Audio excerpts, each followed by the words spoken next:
had brought a full team because the legend wasn't about treasure. It was about the diver who didn't come back.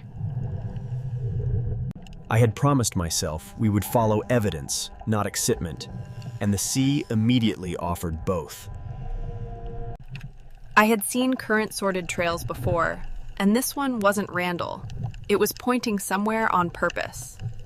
I had been told to watch for purple, because cork cargo leaves a different kind of trace. I had finally seen the silhouette from the old accounts, the ship that bled gold and swallowed a man's daylight. I had chosen the crack that looked like an accident, because planned entrances are where traps usually live.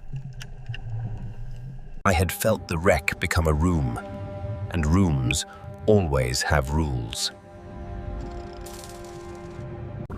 I had expected loose coins, but ingots meant this was state wealth, moved in bulk, meant to be secured.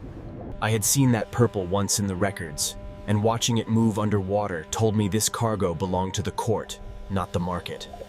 I had reached the first deliberate barrier, and I knew this was the point where most stories turn into warnings. I had forced myself to be slow, because underwater, haste turns mistakes into missing people. I had watched the room exhale first, like it had been holding its breath since the last man turned back. I had recognized the layout immediately, when treasure is arranged like tea. I had kept everyone in the same frame, because underwater the fastest way to lose control is to lose sight of each other. I had trusted mechanics over myths. Metal fails predictably. People don't. I had felt the moment tighten. This was the point where the last diver's notes stopped. I had watched the gold appear like terrain, and I understood why people forget caution when they see it. I had understood this wasn't a lucky find. It was a designed cache, preserved by collapse and patiently waiting in the dark. I had seen enough to know this wasn't someone's hidden loot. This was official cargo, packed to move and never delivered. I had found the crest I'd memorized from records, and that's when the story turned from rumor into proof. I had realized the ship wasn't just a hold. It was built in layers, and layers only exist when someone planned for intruders. I had reached the ship's inner architecture, and it felt like the wreck had been designed to keep secrets even after sinking. I had found the exact moment the legend was built for, the door everyone talks about, and the decision nobody survives by rushing. I had seen this trick in archives. When a key is also a symbol, the lock is as much politics as metal. I had expected just another compartment, but the density and order of that glow told me this was the ship's true inner cache. I had watched the wreck turn into a vault, and it made the missing diver's story suddenly believable. I had learned that intact seals mean no one came back to finish the job. I had understood the sea didn't just sink the ship, it rearranged it into a lock. I had found the same signature twice, and that's how you know it's policy, not chance. I had waited for the silt to settle, because rushing is how you lose the exit in a maze of gold. I had seen what chaos looks like underwater, and this wasn't chaos. This was cargo staged to be received. I had felt the cargo become personal. Regalia means a person, not just a treasury. I had seen this strategy before. When someone can't hide treasure far, they hide it behind structure that's hard to pass. I had kept the whole team in sight, because separation is how underwater stories turn into memorials. I had seen enough gold to understand temptation, and enough deliberate placement to understand that this wasn't lost. I had understood these weren't souvenirs. They were documents stamped in metal. I had felt the story change. Ships don't grow stone doors unless someone planned a handoff. I had understood in that moment, the ship wasn't the treasure, It was the delivery route, and the real destination started at this stone door. I had trusted the simplest mechanisms most, because they survive neglect. I had watched the ship's space give way to stone, and I knew we were no longer inside a wreck. We were entering something. I had seen the first clear sign, and this wasn't just storage, it was ritual. And from here on, the rules belonged to the... I had understood the twist fully. The ship didn't just sink, it docked against a drowned temple. I had followed markings like instructions, because treasure this organized always has a path. I had felt the architecture announce itself. This was no accidental ruin. I had seen treasure used as signage, and it made the place feel actively managed. I hadn't felt anything supernatural. I felt design. Someone had built these eyes to catch light. I had gone deeper and thought of the missing diver. This is where the exit stops feeling obvious. I had seen a ritual station preserved almost intact, and it warned me the next door wouldn't open to force. I had recognized this immediately. It wasn't a puzzle to solve. It was a protocol to follow. I had wanted drama, but archaeology rewards precision, not force. I had watched the temple Shipwreck sequence, and I knew that kind of permission can be the most dangerous thing. I had watched symbols move like checkpoints, and I knew we were being guided deeper. I had seen the floor become a map, and maps mean there is something worth reaching. I had stopped thinking of the ship as the treasure. Now it was just the hallway to something far bigger. I had felt the temple narrowing our options, and that pressure made every glint feel like a decision.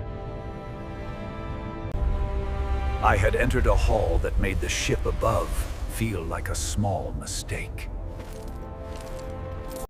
I had understood the temple was still directing traffic, and we were obeying. I had seen enough treasure to hook any audience, but the scale hinted the best reveal was still ahead. I had felt the room turn ceremonial, like we were approaching a stage. I had seen the temple's icon in full, and I knew icons usually hide doors. I had followed the writing without reading every word, because the gold already told me what mattered. I had seen damage, but the treasure remained curated, like the temple refused to lose its order. I had felt the temple repeating itself. Offer, proceed, offer again. I had reached another barrier, and I couldn't stop thinking about the last diver's turning point. I had understood the temple's locks are rituals you either respect or you don't pass. I had felt the temple permit us, and permission underwater is never free.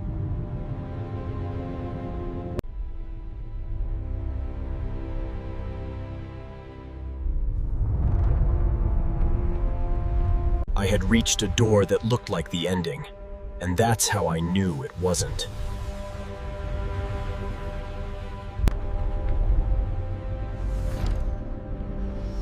I had watched the symbols split. I had entered the true treasury, and it felt like the temple saved its brightest light for the deepest room. I had realized the treasure wasn't a pile, it was an environment. I had understood this was generational wealth, offerings layered until they became architecture. I had felt the temple use scale as persuasion, and it was working. I had found the veil, and veils exist because the next room changes everything.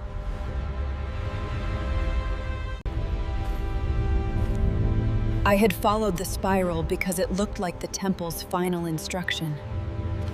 I had walked between faces that never blinked, and it made the room feel like a witness stand. I had recognized the difference between treasure and centerpiece. The centerpiece is where the story lives.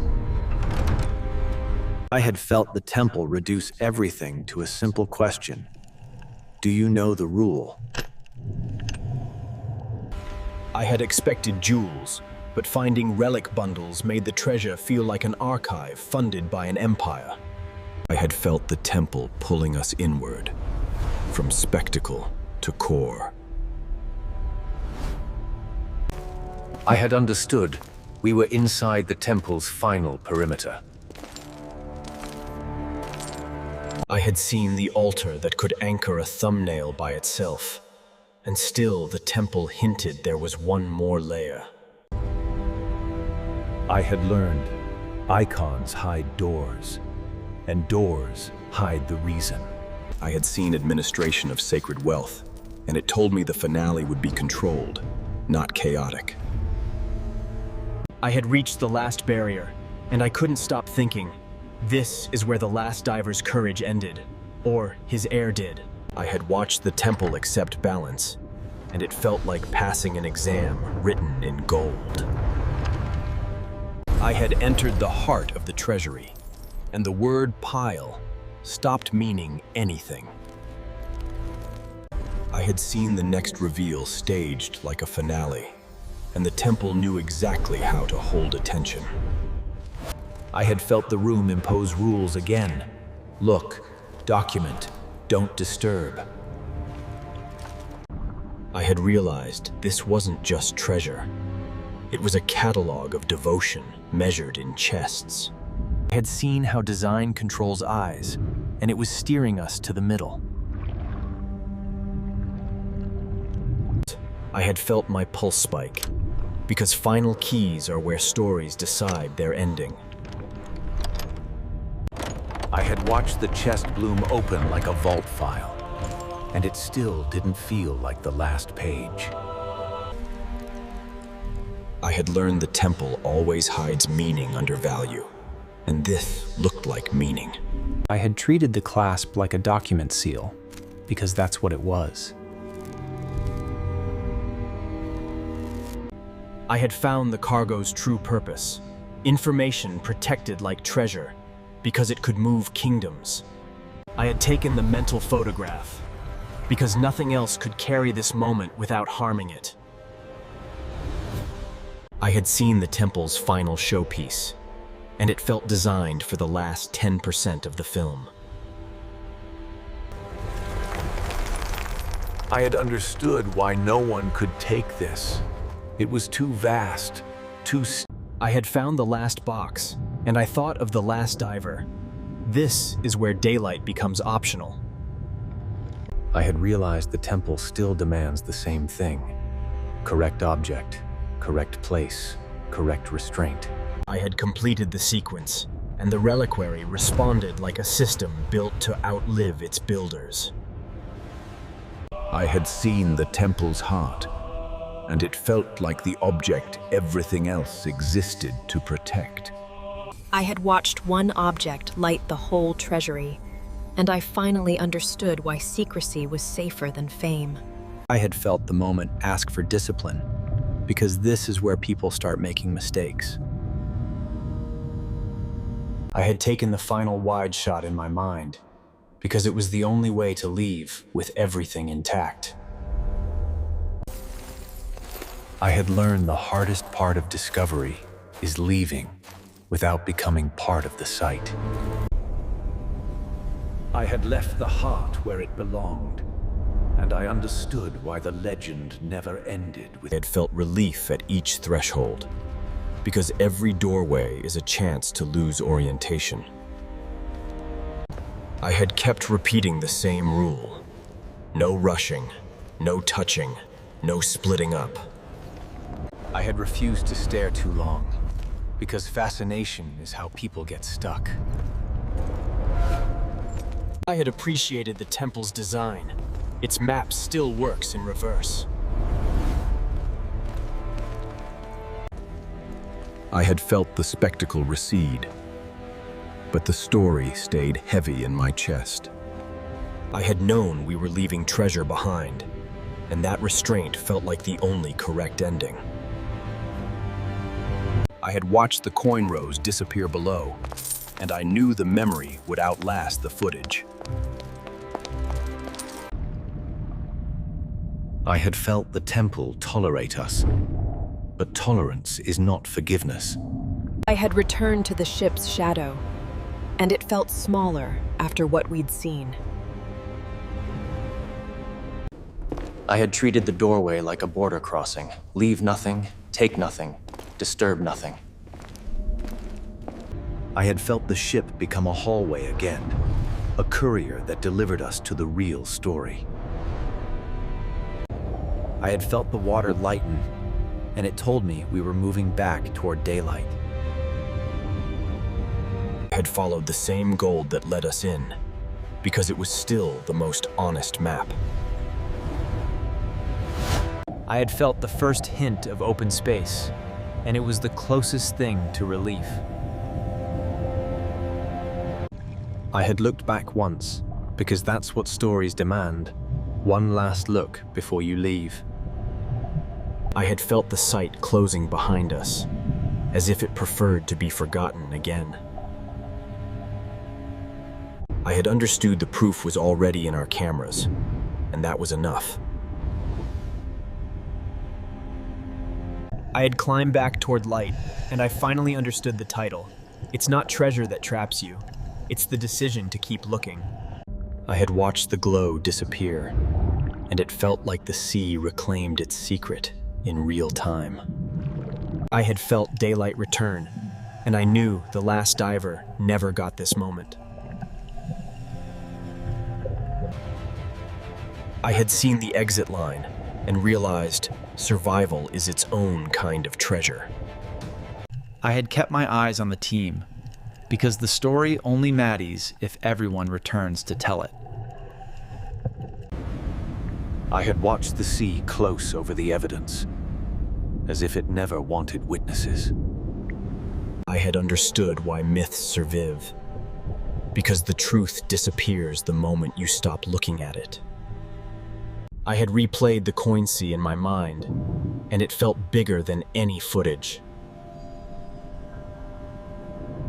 I had thought about the last man to see daylight and decided the lesson wasn't fear, it was discipline. I had learned the proper ending to a treasure hunt is not taking, it's returning. I had left the heart where it belonged, and that choice felt like the only way the story stays clean. I had realized the legend survives because the treasure stays out of reach, protected by depth, not locks. I had come back to daylight, and I knew exactly why the last man's story still matters. The sea doesn't forgive impatience.